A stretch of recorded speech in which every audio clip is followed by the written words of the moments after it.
about let's talk about a guy who was incredibly defensively and actually hit really well. Yeah, let's move on. His name is Scott Rolen. So Rolen had a cup of coffee in the bigs as a 21-year-old before jumping into the limelight with a Rookie of the Year nod, finishing with 56 extra base hits and an 846 OPS. He followed that up with the season next up with 76 extra base hits, a 923 OPS, a top 20 MVP finish, and a Gold Glove. He went on to be a 7-time All-Star and a World Series champion over 17 incredible seasons. Just talking about Gold Gloves for a second. Nobody has 5 Gold Gloves or more as a third baseman and is not in the Hall of Fame. Scott Rolen has 8.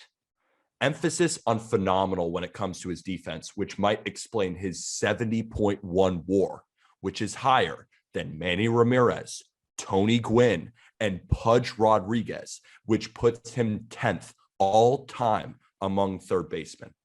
But let's get back to the plate, because that's the only reason he might not make the Hall of Fame, but he should make the Hall of Fame.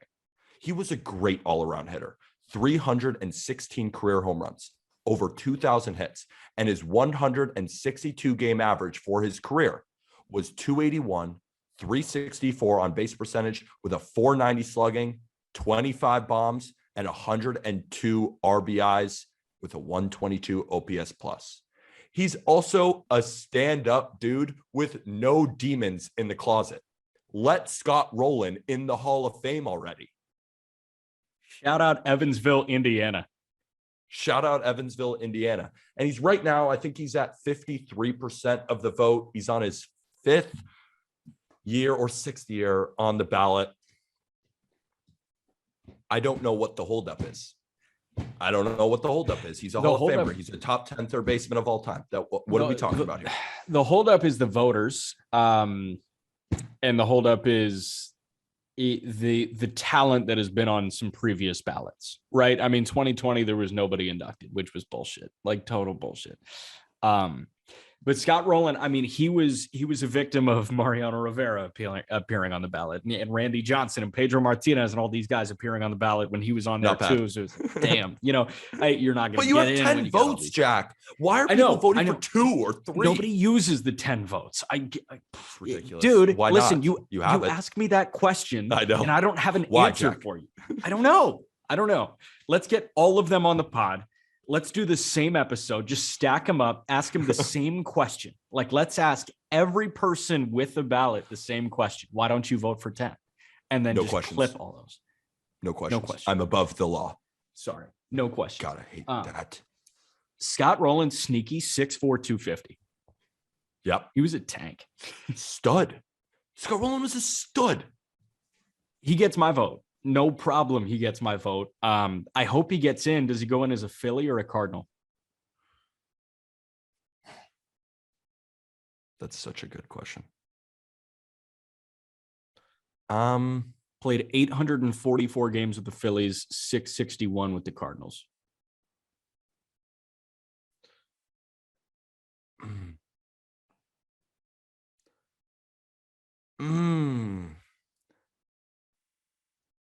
I know I'm taking a long time to answer because I feel like this is a really tough question. I bet he goes in as a Philly. Yeah. That's who he came up with. He had some years with the Cardinals. Cardinals paid him. He's got to go in as a Philly. Yeah. But like, can't wear 2 hats, huh?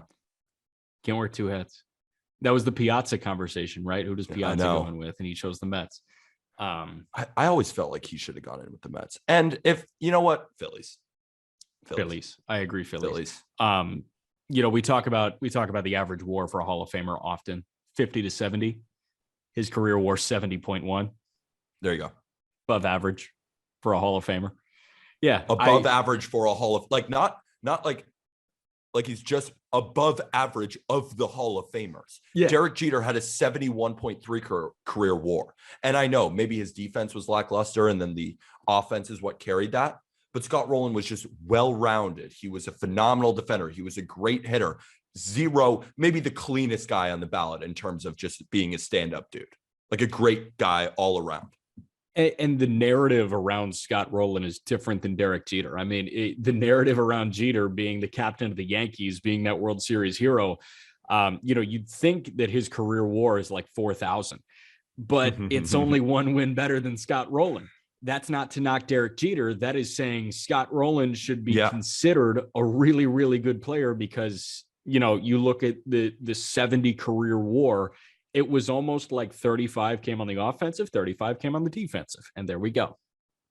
And you were talking about Brooks Robinson earlier, who's like a crazy defender. I think he won 16 Gold Gloves in a row, 78 career WAR. He's one of the best of all time. Scott Rolen is in this conversation. Now, would you probably rather have Beltre? Arm and I were talking about this too. Would you rather have Beltre? Would you rather have a couple of these guys? I mean, Mike Schmidt's the GOAT. But Scott Rolen is a top 10 third baseman and of all time and should be in the Hall of Fame. That's what I got for you. I'm not making it too complicated. Yeah. Scott Rolen and another guy kind of like Bobby Abreu. Maybe if Manny Ramirez doesn't get that vote this turn around, Scott Rolen is getting my vote. But even with the steroid guys, like he's up there. He's really up there. He's totally up there. I like him. I was watching some video too. He just like is so sick. Like he's like Arenado, but like better. He was. We'll see at the end of his career. Right, but he was Arenado before Arenado. Exactly. I always offensively, phenomenal defensively. I always had this fever dream that made me happy of Scott Rolen and Troy Tulowitzki in the same infield.